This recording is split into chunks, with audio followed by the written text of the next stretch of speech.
Panama-born George Headley might have been a dentist in America had he not become smitten with the game of cricket. In 1927, the great English batsman Ernest Tilsley came to the West Indies on a tour, and he was actually injured in a car accident midway through that tour, but in the first 3 matches he scored 100 in every game. And in Jamaica, where he got those runs, Headley saw him bat, and Headley commented years later that he watched every ball. And it was the way, apparently, that he said he watched every ball. There's no doubt that Headley was a very keen observer of other cricketers, and it's shown in his career that he learnt very, very quickly as to what to do. Selected for Jamaica at the age of 18, Headley made 211 in his second match. Despite his obvious talent, he was overlooked for the West Indian team to tour England in 1928. The West Indies went to England in 1928, and you can just imagine the politics of trying to pick the side when the selectors sit down and they've got all the class prejudices. They've got to pick their, if you like, their fellow whites. They've also got to fit in players from the different islands. It would have been almost impossible for a teenage black Jamaica being so far from the centre of West Indies cricket at the time, which was more centred around Barbados and Trinidad.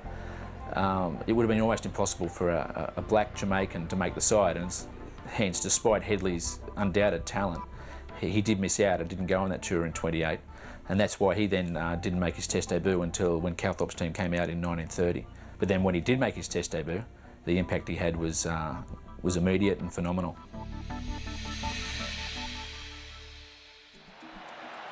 On his debut in Barbados against England, Headley made 176.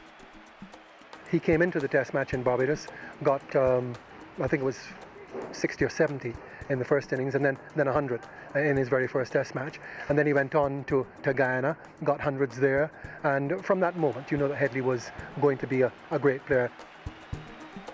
In the final Test at home in Jamaica, Headley made 223 to save the match, becoming the youngest batsman to score a Test match double century. He was at the time, the youngest player to score a double century in Test cricket. The first teenager, I think Javed Miandad, then broke that record in around 1976. He's still at 223, is still the largest score by a cricketer in the 4th innings of a Test match. And for a bloke to achieve this in his first series is quite extraordinary. To the black masses throughout the Caribbean, he had become a hero. He's revered by all Jamaicans in Caribbean society of his era. It was harder to make your way to the top than it was if you were born the right colour and and fairly wealthy. So he was a real working man's hero. George Headley was a big name in Jamaica. Still is a big name in Jamaica, the greatest cricketer Jamaica ever produced.